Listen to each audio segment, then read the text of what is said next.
nights all the time because you say it over and over and over again, and it starts going, phew, phew, phew, and you can't say it right. So if I made that mistake, I apologize. All right, we're good to go. My name is Shannon LaGrave, and I am here for my Master Craftsman test. And I just presented on drones, but we are going to be talking actually about the American Honey Show Training Council.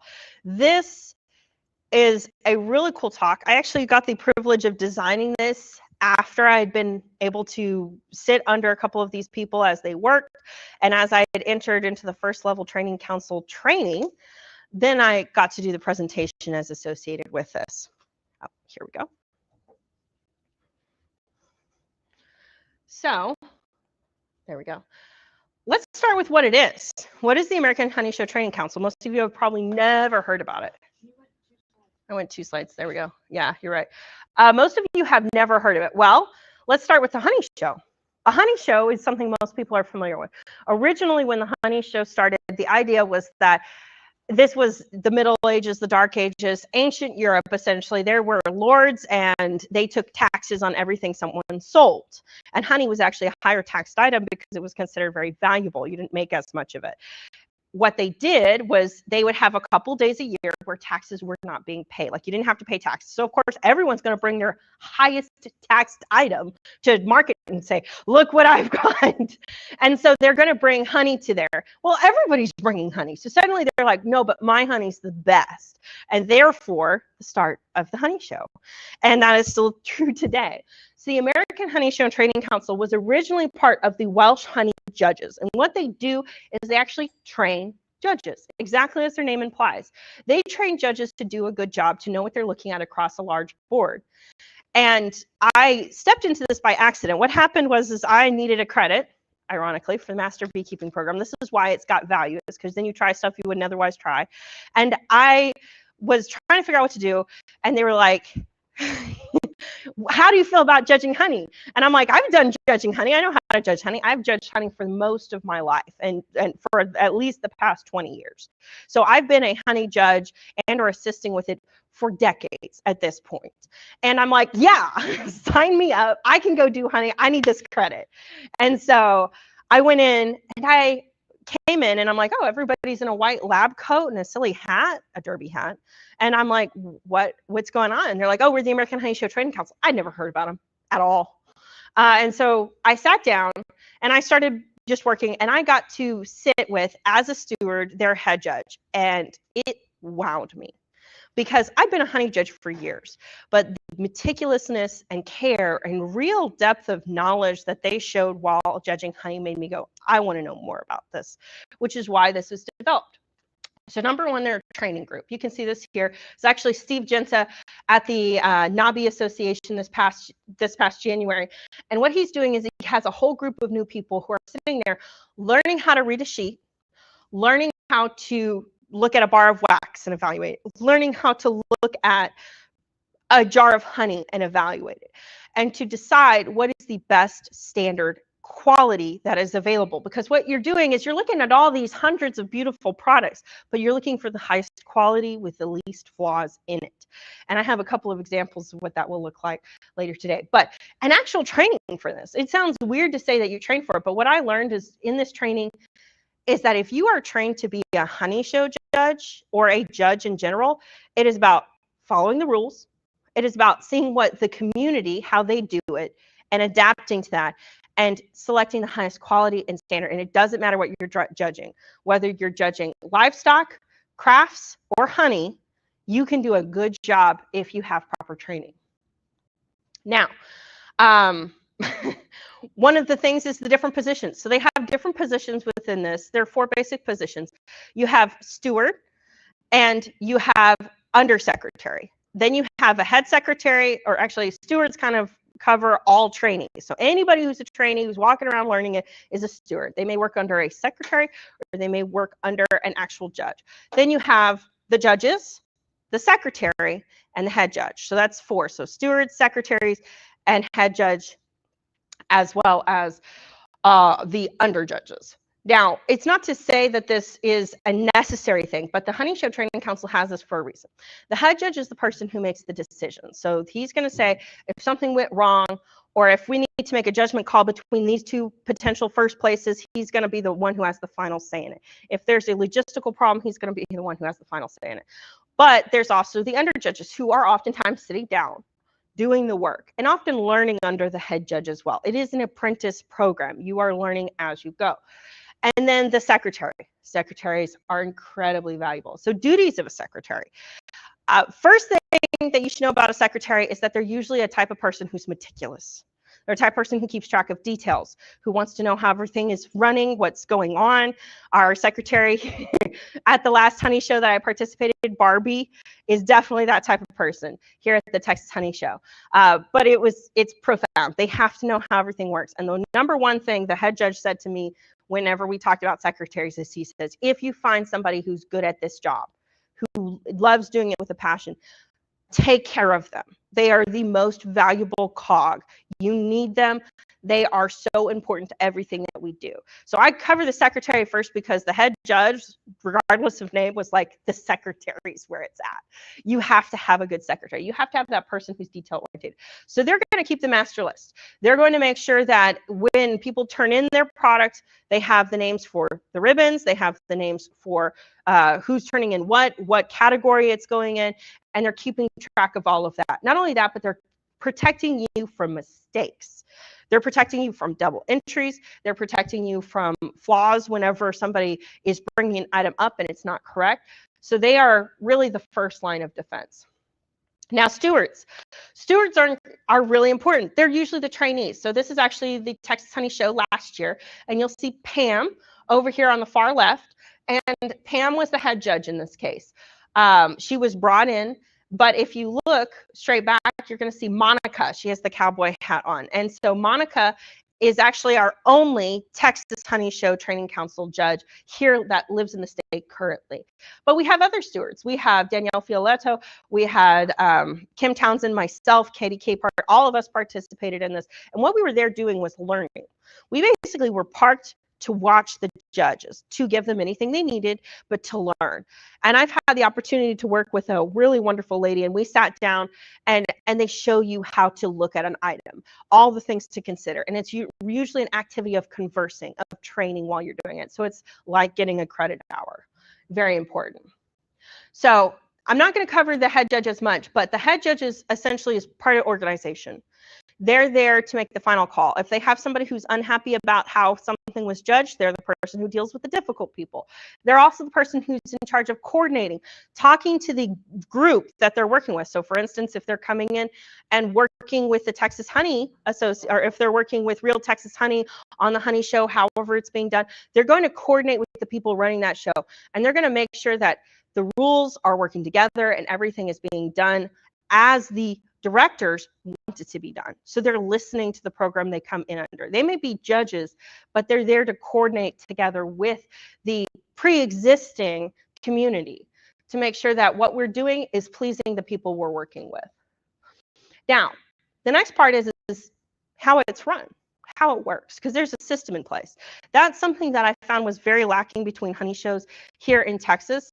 I personally, as I said, have been a part of many honey shows, some of them really well run, some of them not as well run, both before and after learning about this. But here's the thing that profoundly affected me: organization.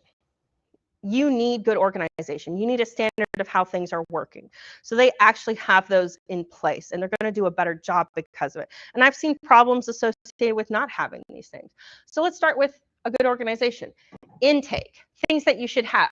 For instance, you see these secretaries lined up here in the picture, and these were two that I sat and worked with. I stood right next to them during this, and this was hours of intaking. They were intaking, I think, for something like 4 hours on these products. And essentially what these two ladies do is people who are bringing in multiple entries, they were there to help keep track of it. So you can see they have sheets in front of them. They have what's called a cheat sheet. They have the intake sheet, and then they'll take down numbers and provide stickers for people who are getting started in their set. So they actually hand write almost every sticker to make sure that it has the number it should have. And part of that is so that they can go and make sure that it's redone if something's wrong. The other thing they have to have is a cheat sheet. So good secretaries are incredibly valuable. But one of the things that they do that I thought was great, that I had not seen in another honey show before I saw this at the Honey Show Training Council, is the secretaries not just there to intake. They don't just take your jar regardless of what's going on or how it looks. They might give with a welcome, they'll welcome you, but with a quiet, neutral welcome. They don't sit there and go, wow, look at that. They had to tell me to stop doing that. Because I'm like, oh my goodness, that's so beautiful. They're like, you're not supposed to be biased. You're supposed to intake an item, not talk to them about it. And so I was like, okay, I can do this. But essentially, they start out and they have a cheat sheet. This is a cheat sheet. What is this? You really need this at every entry, because if somebody has not brought in a product that is ready for entry, being able to tell them it's not ready for entry has value in a nice, polite way, a recommendation. You don't tell them how to do it. You say, oh, maybe you could check that. I see a fingerprint on your jar. So if you're entering a polished jar, you don't want a fingerprint on your jar. Now, whenever you look at this, this is very hard to see. I am aware it's small, but essentially it has number categories on the side, and each one of those numbers correlates with a category. So whether it's meat, baked goods, whatnot. This had almost 99 categories in this particular show. This is the NABI Association one. So they have almost 99 categories. The first part of it is they had the numbers. They had the correlating thing. So the number is what's written on the tag. Basically, you're going to write D4 because that number is going to be for, you know, wonderful dessert number, and the category number is 4. And then the correlation. Then how many are supposed to be in the entry? What do I mean by that? Well, for instance, if you're going to take in a candle, do you need 1 or do you need 3 candles? So it's going to tell you how many candles. So if someone walks up with 1 candle and they're trying to enter in this category, you say, well, do you have, you know, 2 other candles, so that you're actually completing the requirements for the category. That's why that's important. The next thing is then you're going to see whether or not it needs to be in a bag or on a plate or something like that. And then the correlation in the rules. So the rules are usually this massive document of lots of detailed information. Why that is really interesting. Essentially because Americans don't take anything for granted. We want to push the boundaries. And so if it's not in the rules, we don't have to follow it. You didn't say that. And so a lot of times the rules are very big. Actually, in the United States, more than in Europe. But whenever you're looking at it, it basically says where the page is to find it. So I've had opportunities where that particularly happened, and we had to refer back to it. More on that in a second. The other things you need is claim cards. Claim cards are usually provided, and essentially what it is there's a sticker that goes onto the product that's being turned in, whether it's a cake, whether it is going to be a honey jar, whether it's meat. They're going to put a sticker on the product, and they're going to put a matching number sticker on your claim card. So when you want to come back and pick it up, you bring in your claim card. The other things you need are rulers and whiteouts, because mistakes will happen. And because you're dealing with a lot of numbers, you got to keep track of everything. All right, being well organized before, having meetings beforehand, knowing what's going on. First off, a well-run honey show is a joy to be a part of, and it's always a bit of a learning process, but they have meetings beforehand talking about what everyone's expected to do. For every single position I've worked under them, they're like, okay, you are assigned to this. And so having an assignment already tells you where you're going to go. That's part of good organization. Being there early to display items. We're always encouraged that if someone is bringing in a display item, they want you to treat it with respect. They want you to show it off with pleasure. And so treating everybody's entry with a level of respect is encouraged, actively told that they're like, treat everybody's entry well. That's why you're not wowing and oohing and awing over one person's entry, because you can treat everybody's entry with respect. You're meant to be an intaker. You're meant to be doing a good job serving anybody in the community who's competing. And then, of course, organization. So like this is actually of Barbie here, and this is her master list. She's over here looking at all of these like 3 sheets of different documents that are cross-comparing to make sure we don't have, in this case, a doubled, where someone didn't enter twice under the same number set, so we're not getting confused. And so being well organized makes a huge difference. And a lot of times the core of that, the organization, the big picture organization, the head judge, the real details, secretary. And you need both. Now, whenever those secretaries are intaking, this was the thing that was revolutionary to me that I got a chance to see firsthand. I saw a lot of amazing entries come in over different experiences. But whenever someone was incoming into this particular association, I was sitting right next to Sue and I was taking stuff back and forth and observing what she was doing. I was learning next to her. We had this wonderful lady come in and she brought in a wax block. And it was a good looking wax block. It was presented on a paper plate, which is required. The reason why it's presented on a paper plate is so that we can stick the sticker on the paper plate, not on the block itself, because it won't stick to the block itself. So it has to be on a paper plate. So she had this paper plate and she had this wonderful wax block. But here's the thing. The rules required that you turn it in with a bag around it, a plastic 1-gallon bag. And so Miss Sue sitting there knew that something was off. It didn't look like all the other entries. She said, hang on one second. I'm not sure this is quite right. She goes to her cheat sheet, finds where it is, flips to it in the rules, and it's this, big set of rules, flips to it in the rules, and she looks at it and says, okay, it's required that it's in a bag. And she turns it around, shows it to this lady. Takes the time to do this. This is about teaching the people who are coming in and bringing stuff. Taking the time to do this, I think, has so much value. So she turns it around and says, hey, you see this right here? It requires a bag. This is such a beautiful block. I want to make sure that it's properly turned in so that you have the benefit of it. And she's like, okay, I can find a bag. We literally set the entry aside, or she took the entry with her and she came back in and she had a bag and she turned it in said bag as it was supposed to be in. And we're like, great, perfect. Paper plate inside, bag on there, tag on there, turned it in. I came back, and this is where it really makes an impact, because this is a very competitive, wax block is a very competitive field in this one. There's giant wax block, little wax block, mini wax blocks. They're just all sorts. It's a huge show, very competitive, especially in wax. And I come back, and after the show was done, she's standing next to the table where her wax block is, and she sees me because she knew I was standing there. And she says, look, it's first place. And she said, it wouldn't have placed without the proper container. She's like, she literally looked at me. She says, I'm so glad you guys told me that you showed me that. She's like, it probably won me this first place ribbon. It could be the difference between first and third, or first and none. And that was where it really clicked and came home for me, that this is about teaching people with grace and with joy, and the attitude in which they're teaching them. Like, she took the time to look it up and show her where she might want to do something different, can make a difference. The attitude in which they do it is one of the things that they train. And I really appreciate that, because it's not always a part of every honey show. I've been a part of plenty. I should know. But taking the time to teach.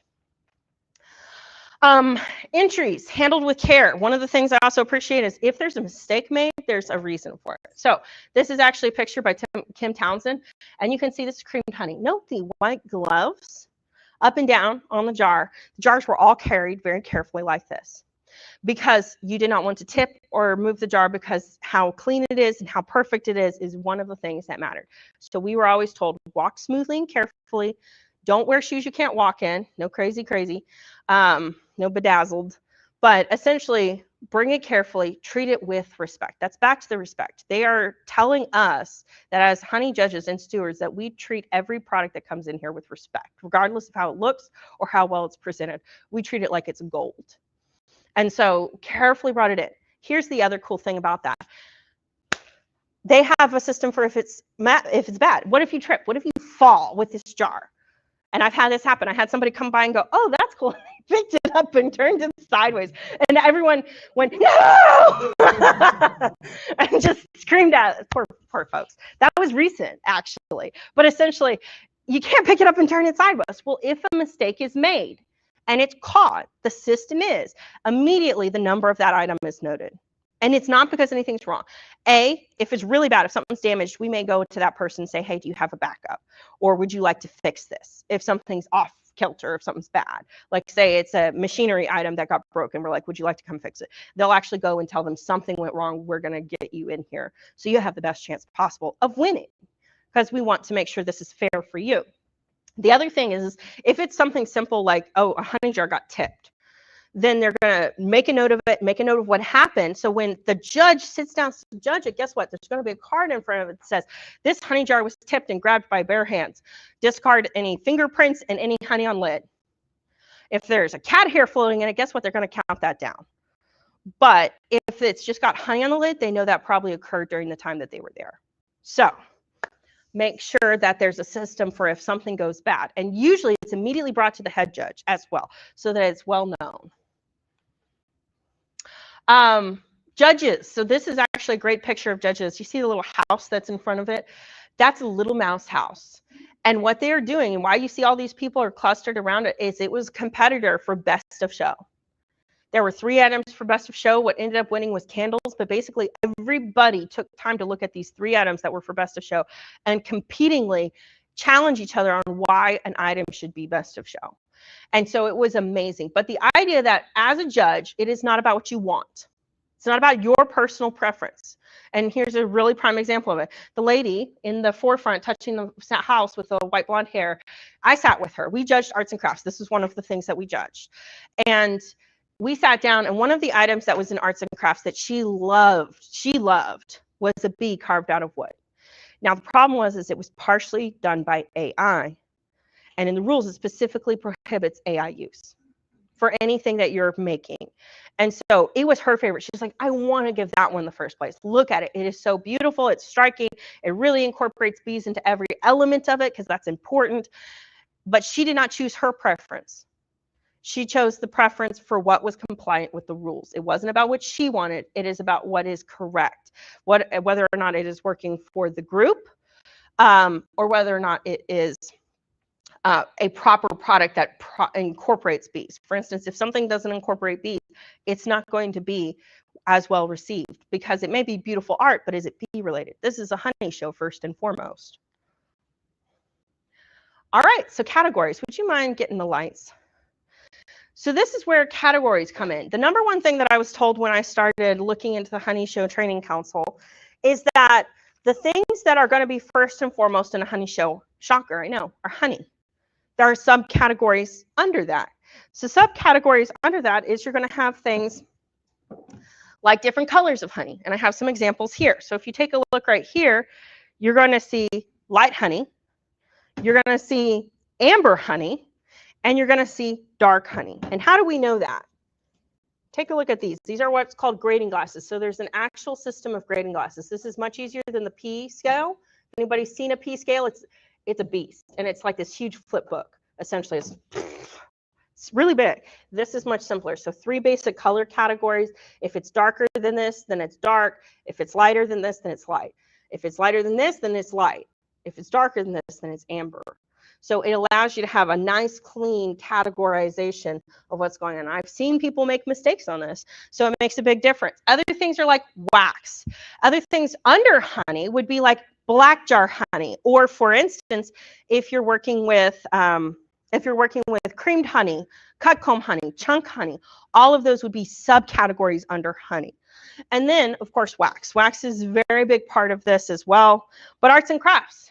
So wax products are big. These are wax figurines, but you can have wax candles, molded, crafted. It doesn't matter. These are cute little monkey fist knots, but essentially these are wax candles. And some of the things that they're judging on are things I never even thought. So when I first sat down, I sat down with Brett's English, who was the head judge at the time. And we were over there and I'm like, how do you judge a candle? Well, of course, smooth and pretty is nice, but how do you judge it beyond that? They're all smooth and pretty. And it was like, is the wick well centered? Was the wick dipped? Did it have the appropriate dipping? Then beyond that, is it cut to the correct length? Does it follow the rules?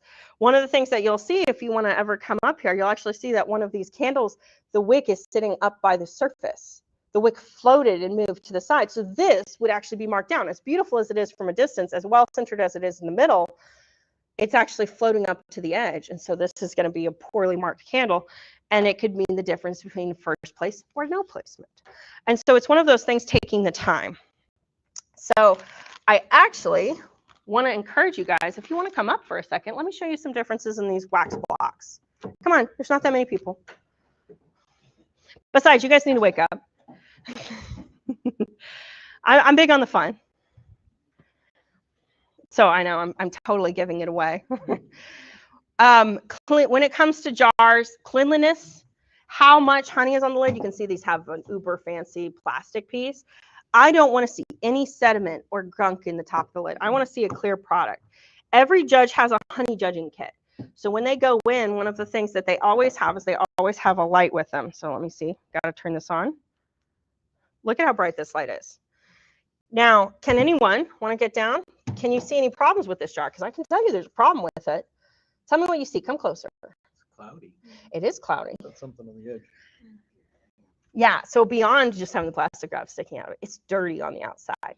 It's cloudy. I can see from back here. Yeah, it's got fingerprints. This, I mean, the jar may be beautiful when you turn it in, but so many people don't know to keep it clean. By the way, glasses cleaner works really well. Bubble inside. And there's a bubble inside. Now, one of the things that's interesting is this is actually sediment on the outside. But if there's a flaw in the jar, this changed the way I was doing it. So I'd always been taught, you got to have perfect jars. You got to look through every jar to find a jar. Well, guess what? The Honey Show Training Council is like, guess what? Beekeepers can control the jar. You don't want a big flaw. You don't want a big streak through the middle of it. But if it's not visible when you're just looking at it, they're not going to count you down for a wave in the glass, because almost all honey jars actually have some recycled glass as a part of them. So not judging someone on something they can't control. That was a big thing. Nobody had ever really defined the difference for me. So making sure that you know what you're looking at and being able to properly grade it. Now, the other thing is, and this is easier to see, is take a look at these wax blocks. What do you see that's difference between them? So this one is a brighter color, right? It's a better color. This one's darker. They're different heights. So in this case, the Texas show, You would weigh them to make sure. you would weigh them to make sure, but the Texas show requires that it's between 1 and 2 pounds. So you got a lot of give there. So the height is not as important. It just can't be too high. Actually, 1.5 inches can't be more than 1.5 inches. The other thing is check out the junk on the top.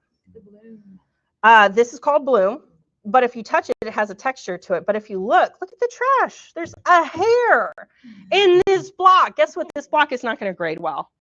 And that's the thing that we're looking for. We're looking for quality of the product. So even though this is a brighter color, bigger block, guess what's going to win? This is not the prime example, but this one would win over that one because the flaws ingrained into it. So these are the sorts of things they're talking about and looking for. Like if it has scratches or mars, in this case, this one it cooled down. The rippling is caused by cooling, things like that. Now, if you guys want to see the wick floating to the top.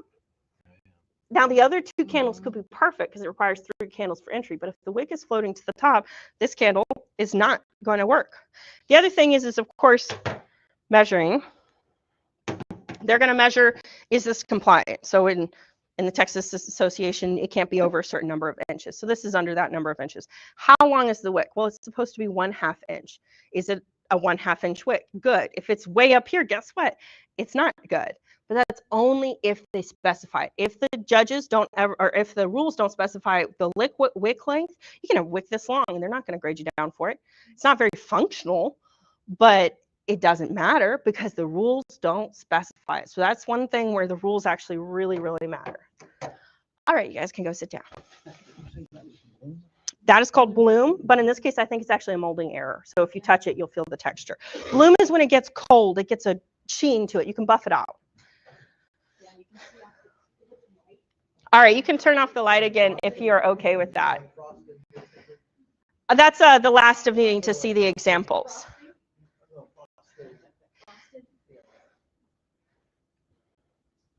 All right, I better get kicking.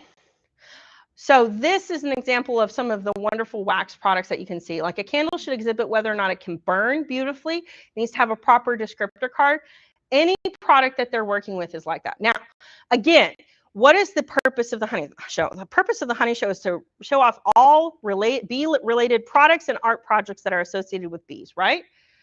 This was something, again, revolutionary for me. So I sat down with Brett's English that first time I did it, and we sat down to judge cakes. And he opened up a cake and he leaned back in his chair and went, oh my goodness, that's why we do this shit. And I went, excuse me? And he's like, look at this cake. It was chocolate ganache cake with a phyllo dough crust and caramelized nuts on it and feathering on top. It was the most gorgeous cake you've ever seen. He's like, but he looks at me and says, but if this cake does not exhibit the taste and flavor of honey, this cake is not a winner. And I went, you're joking. This is like, we opened all the other boxes. It was the prettiest cake there. By the way, it did win, but it had to taste like honey. It had to exhibit the flavor of the item that we're supposed to be showing off. The other thing is again, don't judge them for things they have no control over. So the next cake we go to is a yeasted German style cake.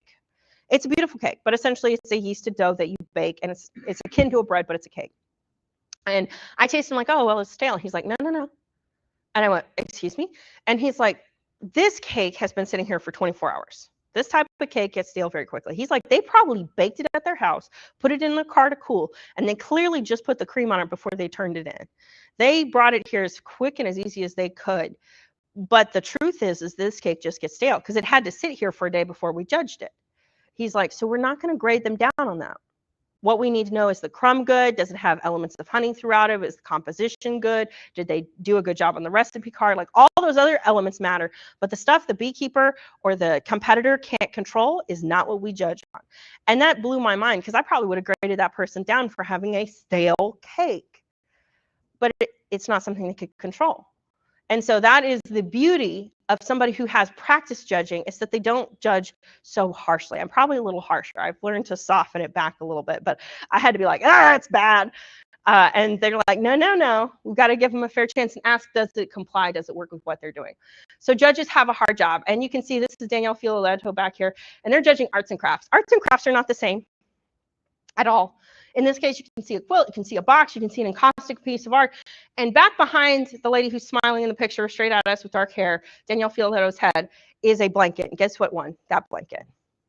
It was a crocheted blanket. And here's why it won. It was perfect. There were no strings hanging off. There was no little tidbits. There was nothing wrong with it, right? It was a beautiful piece of work. Because of that, it also had all the elements of beekeeping in it. It had hexagon-shaped little, hexagons inside of there that made the blanket up. It had bees crocheted into the hexagons. It had little bumps on top of the hexagons that were little bee-shaped crochet stitches. It had a stitch around the edge that was all bee themed. Guess what? You won on being the arts and crafts that showed off the most bee elements and theming of the whole thing. And it was also beautiful. Guess what? It placed extremely well at NABI as well. I think it won a first place ribbon there. So it was a beautiful piece of work, and there's a reason it won first. But arts and crafts, what you're judging on is, does it incorporate bees and the products of bees, and or does it do a really good job of compositional work? So is it finished properly? Does it have clean lines? Is it properly done? Like, does it have threads sticking out all over? Guess what? They're going to get marked down for that, because it's not good craftsmanship. Was it handmade, or was it made by a machine? Guess what? They're going to get marked differently, because if it was handmade, they put more work into it. And so it's graded on different things.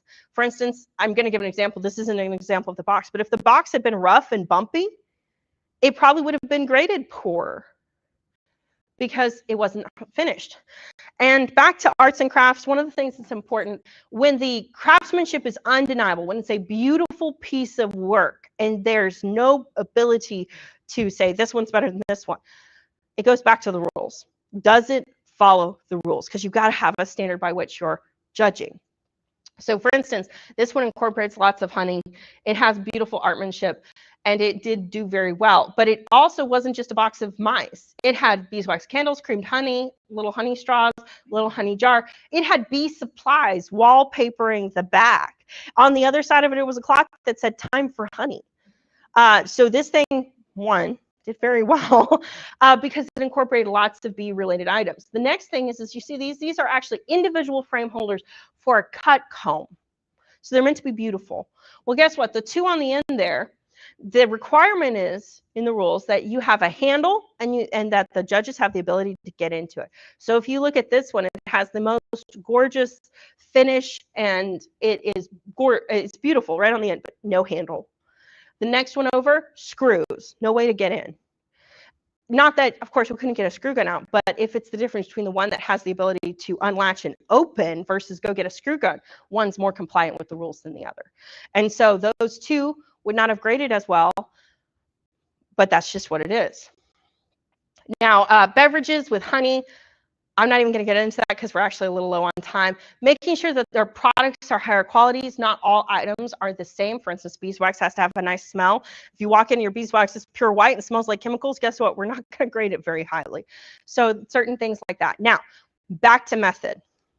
Method is really important because everybody has a different method. These are actually our Texas associations, and if you look at our scorecards, you're actually going to see numbers on the side. So we have an award called the Ann Harmon Award, which requires that it has a numerical value to someone winning. So they're actually attributed points according to how good it is, at least at last convention. I don't know if it's different this time or not, but so essentially there's an Ann Harmon Award that we have to have numbers. So even though it's a Honey Show Training Council show, it has a number scoring, which is different from what most of the time the Honey Show does. They rely on comments and negatives. So if there's a negative, they'll put a mark there. But you'll notice there's no numbers on this thing. It is because it's done through discourse. So they actually will write notes on the bottom, and an individual judge will be responsible for one category normally. So for the winners of that category, they will decide on it and they'll write comments accordingly, but it's not a numerical system because they don't want somebody coming in who won third in one category of, say, light honey, because they were judged by someone else, because everyone grades slightly different. Someone who was judged in light honey and got like a 98 score, but only a third place, and the person who got a 98 score, but got first place in dark honey. And so they don't want the comparison. You're going to see a slight difference in that. Now, organization is top importance. Why do I say this again? Because I had a honey show where this went south. I had a honey show for my private club, and somebody who frankly did not care about intaking was like somebody's child. And by accident, this individual let in 2 honey jars into one category, done by the same lady. So she won first and second because she did a great job. She won first and second, and she didn't realize it until afterwards. I got a phone call 3 days later with her sobbing on the phone going, I feel so bad. I took away somebody's award. I took away somebody's award. Can I give it back? And she hasn't entered a honey show yet because of that experience. So bad organization makes people stop. So it's so important to be well organized, which is what I find important. The other thing that was revolutionary, and this is my personal preference, is they don't award ribbons unless you've earned it. So what do I mean by that? They judge on the industry standard. And for those of you who've been a part of a honey show, you walk in and there's one person who's entered into creamed honey. There's nobody else. And you're like, well, I see the first place right there because it's the only place. We just presume it's going to get first, right? Because it's the only one competing. Wrong. The American Honey Show Training Council acts upon the principle that they give awards to a product that is superior to all other products and does a good job of displaying the best of that particular product. So for instance, if you didn't earn a first place, they may give out a first and a second, and they may not give out a third because there wasn't anyone in the third position. And or they may give out no ribbons in a given category.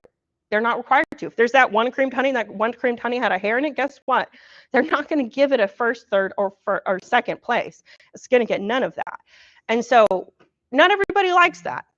I will tell you my personal preference. I love that. It makes me want to compete because it means that if I win a first, it's actually really good. It means I earned that first against everyone they've ever judged against. It means it's a great product.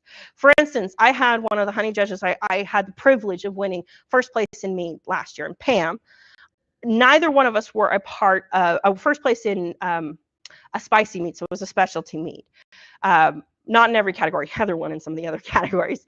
But essentially, I got a first place ribbon. And she came up to me afterward and she said, that is one of the best meads I've ever tasted because you can taste the honey, you can taste the habanero, you can taste the pineapple. And I'm like, thank you, because she's grading against everything she's ever tasted. It's not just, is it a decent mead for the group of meads that were subpar here, which I'm not saying subpar, but you get the idea. Is it the best meat that is available on the shelf? Is it exhibiting the very top quality? I love that. And so it makes me want to compete more. It actually has caused me to enter honey shows I would not otherwise enter because I was like, I don't need a ribbon, whatever. So a little bit of competitive spirit. This is actually our Texas display. I saw the boxes out there. I have a feeling it's going to go back up. Again, treat people's entries with respect. This is showing them respect by displaying them with beauty and enthusiasm. So make that an average part of what you're doing. So again, it's important. What it does is it raises the industry standard whenever you have people competing in honey shows. When it's a competitive market, you're usually going to get a higher quality of market. People are not bringing their honey in a peanut butter jar. They're bringing it in pretty jars because it's a beautiful product and they want to show it off. That's the idea, is that it raises the level of what the industry has to offer through people participating. Now, Judges, of course, are providing judgment, but one of the best things is they're available to talk to you afterwards. A lot of the time, these judges are actually trained to say who we are serving are the people. The people who are out there who are putting their stuff in to judge it. And so they will oftentimes, like in this particular show, they stood beside the table they judged. When people would come up and have questions about why it was judged that way or what made this block better than that one, they would sit there and teach them. That's the beauty of this. It's meant to be a teaching opportunity to do the very best. And you can learn a lot. I was sitting there going, oh yes, really? Polish with this particular item? Straying your honey with women's underwear? I know a guy who does that. I'm not joking. Clean underwear, but he uses undergarments. Actually, to preface that, there was once a cowboy, a priest, and a farmer sitting at a bar. And the priest says, how do you make your honey so clean? And the old farmer says, well, I don't want to tell you. And the old cowboy starts chuckling. And he says, I get clean women's underwear, and I strain all my honey through unused women's undergarments because it's got the finest mesh. And I never get any particles in my honey because it doesn't let off fibers. And the priest is like, I just don't know how to go buy this stuff. And that is a true story. And I can give you all those people's names.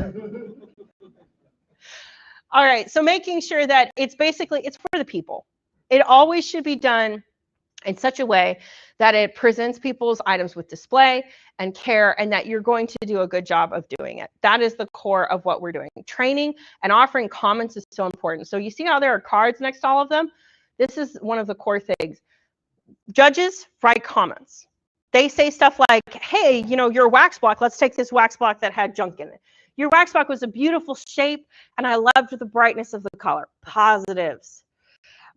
You might try filtering it just a little. You might try filtering it with a finer grain. And they didn't say, I noticed a cat hair in the corner. Not a negative comment, just a recommendation.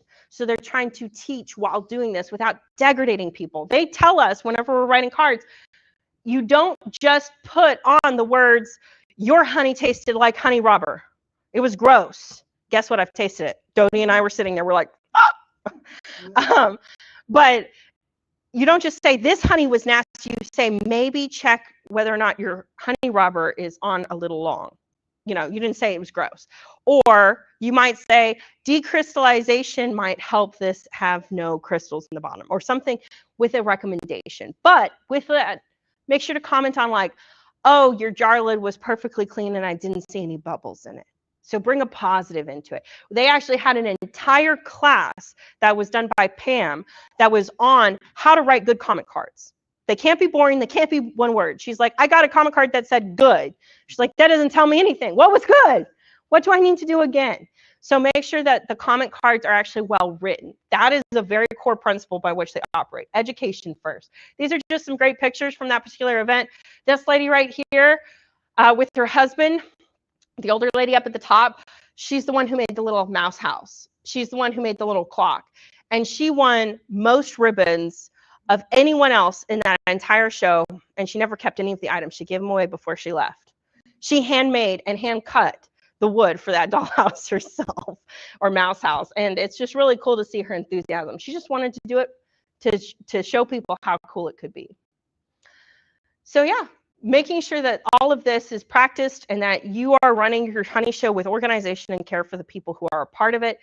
I think the American Honey Show Training Council, what they really give is they make sure that people are taken care of. People are educated. This is about training people to do it not only well, but to treat others with dignity while doing it through good organization and other means. So this was actually a quote that was sent out by Michael Young. This is a picture of Michael Young. He is a Welsh honey judge. He was the individual who originally brought the honey judge program to the United States, and it actually hasn't been in the United States for that long, but it's quickly growing in popularity. All right. Thank you, everybody. I hope you have a great day. Any questions? So how many honey shows have you entered?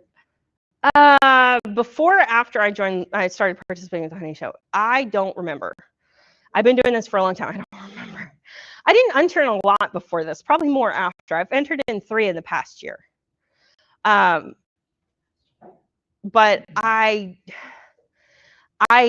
did before, and I just don't remember because that was years and years and years. I just don't remember. What about you? How many have you entered in?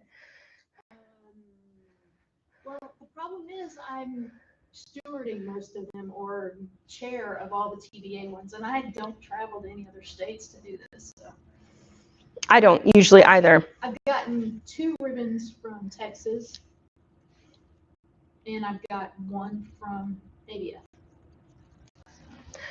Yes, sir. Did you start all this as when you became Collin County Honey Queen? I'm amazed you remember that. I was the Collin County Honey Queen, so that was where I first got a taste of judging. Because one of the things they often did is you would be a participant in judging honey. You would sit down with someone who would teach you. So I actually had more training than a lot of people did.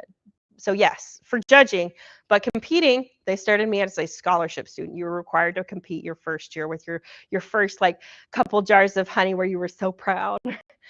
And you know what? I've continued that. Actually, I ran a scholarship program for 9 years, and we normally have kids win every year in our honey show, which I love. Did you come from a family beekeeper? Not at all. The question being, did I come from a family of beekeepers? We had bees in our water meter box when I was like 10, and I kept pestering my mom about it, and she would give me jars of like strawberry jelly, sugar water, Dr. Pepper, and she'd send me out in the bee house and she'd say, see which one they like best. And so I'd sit there and watch the bees come in to eat the food. And I found out they like Dr. Pepper best because they're good Texas bees. And they also have good caffeine receptors. So they like the caffeine, they're buzzed. Because of that, I really was interested, and she found the scholarship program through that. So not a single person in my family keeps bees. They just tolerate my hobby. They said as long as you're happy. So I'm a very passionate beekeeper, but nobody in my family is. Not one person. Any other questions? No question. So I'm going to make you the Texas honey czar. Zarb. Czar. Yeah. So you're in charge with developing a certification program, getting more clubs involved with honey judging, submit samples. What would you do? I can't even get my own club in it. They're like, change something? No. For more honey bees, was there anything that changed that you would change based on the certification system you already have available? Like anything, like you're the czar, you're in charge of anything. So you Okay, change it to if I was king of the world, basically is what you're saying. What was the question to find that? What would I change? That's tough. I probably would encourage more programs. I think I would change the closed-mindedness of a lot of clubs if I had a magic wand to wave. Because a lot of the problems is that you get people who have been in clubs for a long time. I'm among them. I should know. And they're like, this is the way we've always done it. And you're like, yes, but this way doesn't work anymore. Or there's something new out there. Now, that being said, I'm a curmudgeon about changing what I want to do with my hives. I'm like, nope, this has worked for 4 millennia. Why do I need to change how I'm requeening or what have you? So I'm a hypocrite.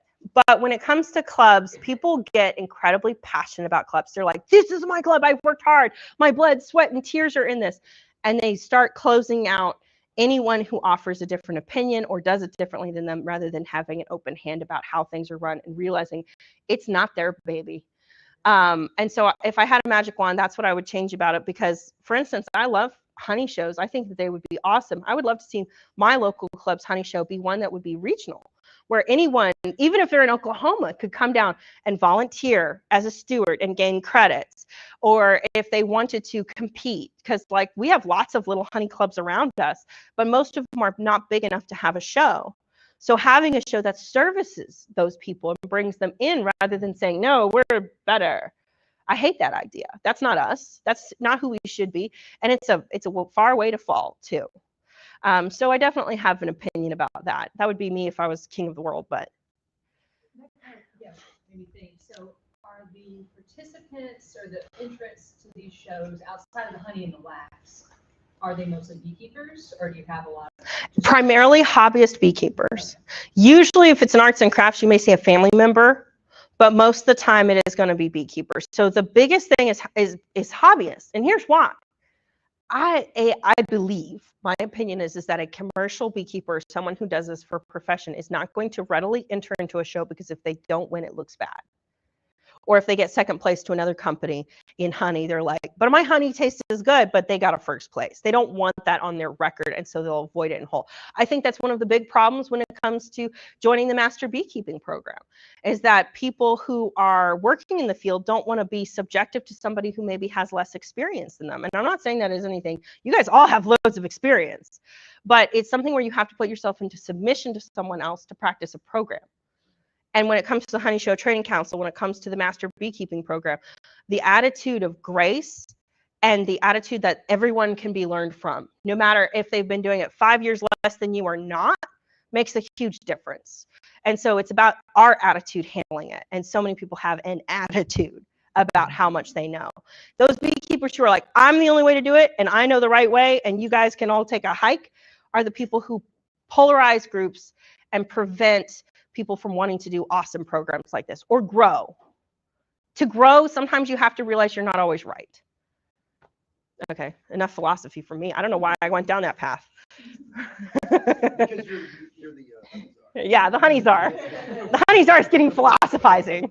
There's a card in, I think it's Cards Against Humanity, or a different version thereof, that's like, could be a philosopher without a drink. I got that card. All right, sorry.